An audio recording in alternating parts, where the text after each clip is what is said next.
قبل كيف كسر جدا أنا قبل كيف كسر جدا قبل كيف كسر جدا كتشواب luqadii Soomaaliya leedahay luqadii Soomaaliya leedahay ma luqadii Soomaaliya leedahay mudaharaadkana ka mid baa tahay waa Soomaaliya ayaa mudaharaadaysa oo calankii soo gashatay halkana waxa jooga qaar kale baa halkana jooga dadka kale oo wareysanaynaa bal waa eegi doonaa waxa iyaguna meesha ay ku hayaan afar qof baa jooga meesha oo tuuga يا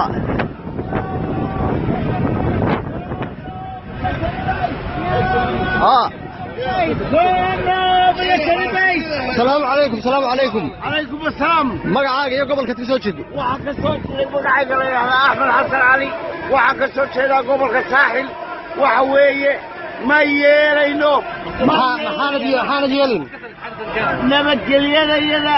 wax khalkhaliya ciidanka kamid war adigu 140 xildhibaan miyaad ka caqli badan tahay adigu xaaji ma 140 ya haddaanad ka caqli badnayn go home aniga caqliga shaqeynaya iyagana caloosha shaqeynaya haddaanad ka caqli badnayn go home iyaga caqliga ka badnay iyaguna calooshay 140 nin baad ka caqli badan tahay tuugaasi waxa weeyaan dadka hawshan meesha ka wada